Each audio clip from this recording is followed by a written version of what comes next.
Hello guys, तो कैसे हो आप सभी लोग। तो आज हम बात करने वाले हैं एजाज खान के बारे में। हाँ, वही एजाज खान जिसने कैरी से सॉरी बुलवाया। हाँ, कैरी से सॉरी बुलवाया तो लोग जानते हैं, नहीं तो उसके पहले तो शायद ये 500 से ज़्यादा लोग जानते हो। अब बात हूँ मैं बहुत बड़ी इंपॉर्टेंट चीज़ पे, जो आपकी हाल फिलहाल में जो इन्फ्लुएंसर्स के साथ, क्योंकि ये हर दूसरा इन्फ्लुएंसर आपको रोस्ट करता है और रोस्ट करता है तो आप उसको बाकायदा जवाब देते हैं। और आपने कैरी मनाती से भी सॉरी बुलवाया। ये सबसे सॉरी बुलवाएंगे हम और मारेंगे भी। अब पहले सॉरी बुलवा रहे थे, अब इनको मारेंगे भी हम। एक ये लगा है लंबी लंबी फेंकने। अभी आया था राजवीर सिसोदिया, उससे बुलवा लिया सॉरी। बट ऐसा क्यों? मतलब आप दुनिया में ऐसे बहुत लोग हैं जिनके बारे में लोग बहुत अनाप शनाप बक देते हैं। अरे यार भाई, तू इतना छोटा सा लॉजिक नहीं समझता। अरे भाई को भी तो फॉलोअर चाहिए। मगर इसका नहीं, मतलब मुझे तो एक ये ट्रेंड नहीं। चलाना है। लोग बोले कि एजाज खान जैसे बनो, कोई कुछ बोले तो कहीं मिले तो फिर उसको मारो। देखो भाई, मैं तो तेरे घर नहीं आया, तूने बोला, अभी तूने बोला, तूने व्यू लिए, तूने सब कुछ लिया, मजे लिए, पैसा कमाया, फिर जब तू मुझे मिलेगा तो कैरी मिनाटी की तरह तेरा करियर खत्म। अरे भाई, तुम भूल रहे हो, कैरी मिनाटी का कैरियर खत्म नहीं हुआ है, तुम्हारा फूटा कैरियर उसने उठाया है। क्योंकि ये लोगों ने और बोला कि अब ये चीज, ये फाइट जो है फेक है, क्योंकि ये दोनों ही अपने से व्यूज बढ़ाने के लिए गेम कर रहे हैं, कोई किसी से मिल नहीं रहा है। तो इसकी सच्चाई क्या है? अरे भाई, मैं तो लाइव गया था ना, ये नीचे ही नहीं आए, मेरे सामने कोई नहीं आता। शिराज, तुम जानते हो यार, कौन आएगा बताओ? एक बंदे की पिछवाड़े में तमे जो मेरे सामने आ जाए, नहीं आएगा भाई। उनको पता है मैं उनका बाप हूं। क्योंकि ये आज जो इन्फ्लुएंसर्स के नाम पे 4 अभी नाम हाल फिलहाल के, कैरी मिनाती हुए, बहुत सारे इन्फ्लुएंसर्स आपके जिनके झगड़े हुए, बहुत वायरल भी हुए। अब वो भाई सब फोन करवा रहे, मुंबई के जो बड़े बड़े शाने लोग हैं, जो पावल नेता लोग हैं, उनसे बात करके फोन करा रहे कॉम्प्रोमाइज के लिए। एलवीर यादव, ये वो सब, उनको तुम मुझे जानते नहीं हो क्या? मैं जानता हूं, मगर पब्लिक जो आपको मेरे देख साथ रही है कैसे कैसे लोग घूमते हैं और कौन कौन, और मैं क्या हूं, तुम्हें तो पता ही है ना यार। तो उनको भी पता है, क्योंकि अभी सफर्स कर लो, तुमसे कोई पूछ लेगा ये इन्फ्लुएंसर कि भाई एजाज भाई का, तो तुम बोलोगे मेरे भाई उनसे दूर रहना, उनके आसपास भी मत फरकना, जो तूने देखा है वो कुछ भी नहीं देखा अभी तक, क्योंकि जो तेरे साथ होगा वो मैं जानता हूं। तो देखो भाई, बात कुछ ऐसी है, अगर तुम्हारे पिछवाड़े में दम है तो ही एजाज भाई के सामने जाना, नहीं तो बिल्कुल मत जाना, क्योंकि दिक्कत कहीं नहीं आएगी, बस पिछवाड़े के अलावा। करेक्ट।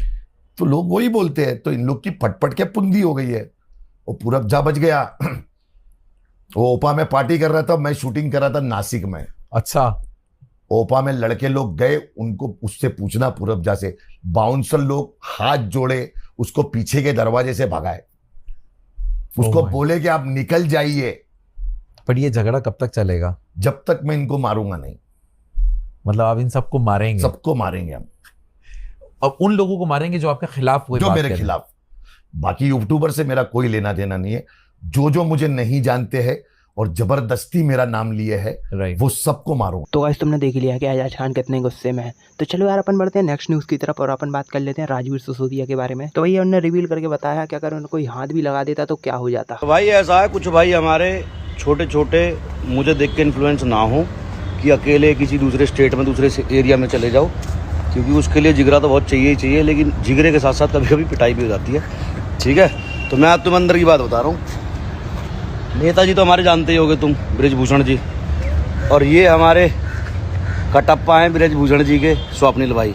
तो भाई यहाँ से जो बैकअप गया था, वो इतना बैकअप गया था, आज तुम्हें सच बात बता रहा हूँ। स्वप्निल भाई ने सारा जुगाड़ कर दिया था। एक ग्रुप बनाया गया था जिसके अंदर आईजी, डीआईजी, कमिश्नर, 2 बड़े पॉलिटिशियन और हमारी करनी सेना और हमारी वहाँ का कौन सा संगठन चलता है, मराठों का एक ग्रुप बनाया गया था कि कुछ भी बात होती तो उसमें मुझे सिर्फ एक मैसेज डालना था। अगर कोई ऐसे भी छू देता ना, एक मैसेज जाती, बहुत ड्रामा हो जाता, सारी चीज़ें खत्म हो जाती।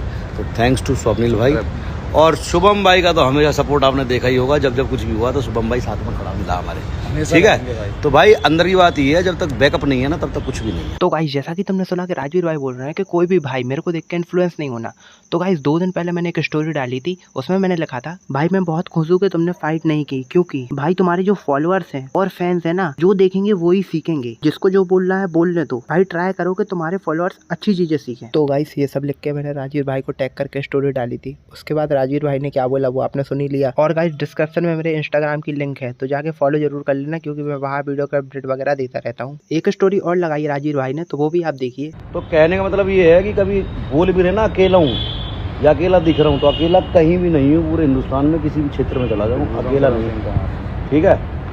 नेताजी का हाथ है, फिर स्वप्निल भाई और बहुत सारे जितने भी हमारे राजपूत भाई हैं सबका रहता ही है। तो कहने का मतलब ये है, बिना बैकअप दूसरे मोहल्ले में मत जाना साड़ो, नहीं तो कुटाई हो जाएगी। अकेले चले जाओ, दिखो अकेले, लेकिन अकेले होने नहीं चाहिए। ये पता होना चाहिए कि हाँ 15 मिनट की दूरी पे इतना बैकअप है, कुछ भी होता है तो पूरा एरिया घेर लिया जाएगा, पूरा शहर घेर लिया जाएगा। इतना बैकअप कम से कम होना चाहिए। सबके पास नहीं होता इतना, वो कोई बात नहीं, लेकिन कोशिश यही करो कि लड़ाई झगड़े ना ही हो। कभी मान सम्मान पे, स्वाभिमान पे बात आती है तो फिर भाई एक्शन लेना भी पड़ता है। और उसमें भी कोशिश ये होनी चाहिए कि भाई बड़े भाइयों के प्यार से और आदर से चीज़ें प्यार से अगर ख़त्म हो जाती तो वेल एंड गुड है, नहीं तो फिर भाई बताइए, ठीक है। चलो लव यू स्वप्निल भाई, बाय कर दो सारे भाइयों को। वीर भोग वसुंधरा। तो चलो गाइस यार, आज के लिए इतना ही। मैं मिलता हूँ आपसे नेक्स्ट वीडियो में, तब तक के लिए लाइक शेयर सब्सक्राइब मारो। Bye bye.